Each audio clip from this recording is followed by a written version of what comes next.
Brother నీకు ఒక మాట మాత్రం స్పష్టంగా చెప్తున్నాను, నాకు ఎలాంటి ఇల్లీగల్ వ్యవహారాలతో నాకు సంబంధం లేదు.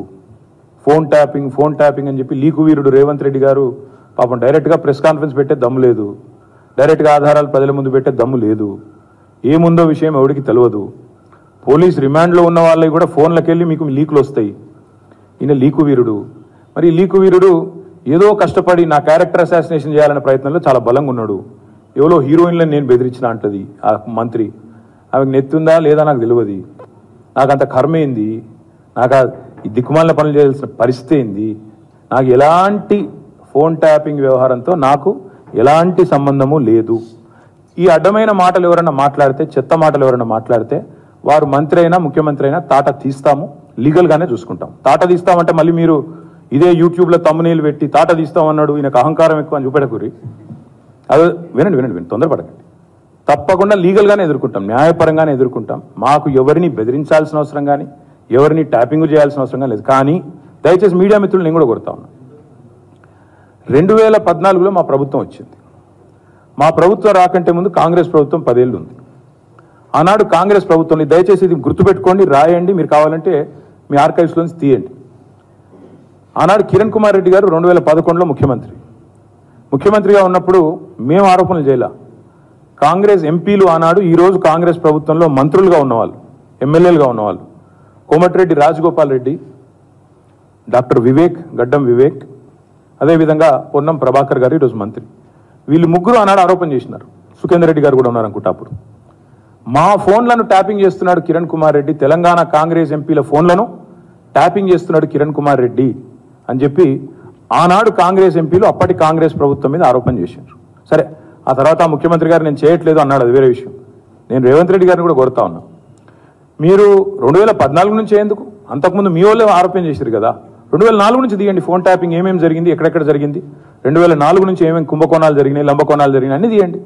ఇంకొక మాట కూడా నేను మిత్రులారా మీకు గుర్తు చేస్తా ఉన్నా, అధికారులు మారలేదు, ప్రభుత్వం మారింది, పార్టీ మారింది. ఇదే శివధర్ రెడ్డి ఈరోజు ఇంటెలిజెన్స్ డీజీ అనుకుంటే ఇప్పుడు ఆయన, ఆనాడు ఇంటెలిజెన్స్ ఐజీగా ఉన్నారు కేసీఆర్ గారి గవర్నమెంట్లో. ఈరోజు టీఎస్పీఎస్సీ చైర్మన్గా ఉన్న మహేందర్ రెడ్డి గారు ఆనాడు రాజశేఖర్ రెడ్డి గారి గవర్నమెంట్లో ఇంటెలిజెన్స్ ఐజీ, ఆ తర్వాత మా ప్రభుత్వంలో డీజీ, హైదరాబాద్ సిపి. మరి ఈరోజు డీజీపీగా ఉన్న రవి గుప్తా గారు ఆనాడు హోమ్ సెక్రటరీ. వీరందరూ కూడా మరి ఈరోజు మా మీద చేసే ఆరోపణలు కానీ, ఇష్టం వచ్చినట్టు ఇచ్చే లీకులు కానీ, మాట్లాడుతున్న మాటలు కానీ, ఆ రోజు అధికారుల ప్రమేయం నిజంగానే జరిగింది అనుకుంటే ఒక్క నిమిషం, ఈ అధికారులకు ఎవరికి తెలియదా, వారెవరు బాధ్యులు కాదు, ఒక కేసీఆర్ గారు మాత్రమే బాధ్యుడు అనే లైన్లో ఇవాళ ఏదైతే లీకులు ఇస్తున్నారో లీకు వీరుడు, నేను అడుగుతా ఉన్నా. మరి మహేందర్ రెడ్డి గారు, శివధర్ రెడ్డి గారు, రవి గుప్తా గారు, ఇంకా చాలామంది ఉన్నారు, సజ్జనార్ గారు ఆనాడు ఎస్ఐబి చీఫ్, వీళ్ళందరూ ఉన్నారు. మరి అధికారులే మారలేదు కదా. ఫోన్ ట్యాపింగ్ నేను డిమాండ్ చేస్తున్నా ఈ ప్రభుత్వాన్ని, మీకు చిత్తశుద్ధి ఉంటే 2004 వెళ్ళి మొదలుపెట్టు, ఏమేమి ట్యాపింగ్లు జరిగినాయి.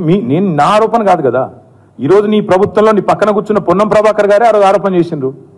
ఏమని, ఆనాడు కిరణ్ కుమార్ రెడ్డి ప్రభుత్వం నా ఫోన్ ట్యాపింగ్ చేస్తుంది. మరి అది వాస్తవమా కాదా, బయటికి తీ, విచారణ గ్యాంబిట్ పెంచు. ఆనాడు అధికారులందరినీ పిలిపి, రిటైర్డ్ ఉన్న వాళ్ళందరినీ పిలిపి, నీ కాంగ్రెస్ ప్రభుత్వం ఫోన్ ట్యాపింగ్ చేసిందా లేదా చూద్దాం. ఇంకోటి బ్రదర్, మీరు మర్చిపోయినట్టున్నారు, నేను మర్చిపోలేదు.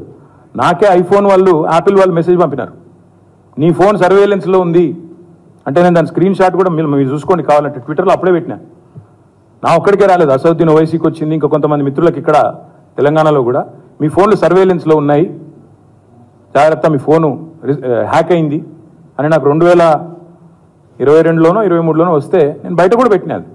కాబట్టి ఎవరు ఫోన్లు ట్యాప్ అయినాయి, ఎవరు చేసిండ్రు, ఇవన్నీ కూడా నాకేం భయం లేదు. మేము చాలా స్పష్టంగా ఉన్నాం, చాలా క్లారిటీతో ఉన్నాం. కాబట్టి దయచేసి నేను మిమ్మల్ని కోరేది ఏంటంటే, ఈ యూట్యూబ్లలో పెట్టి పనికిమాలలోకి లీకులు ఇచ్చి అధికారికంగా ప్రెస్ కాన్ఫరెన్స్లు పెట్టకుండా రిమాండ్ రిపోర్ట్లు అని చెప్పి లీకులు చేసి ఎన్ని రోజులు బతుకుతారండి, ఎన్ని రోజులు టైం పాస్ చేస్తారు, రైతుల సబ్జెక్టు మాట్లాడరు.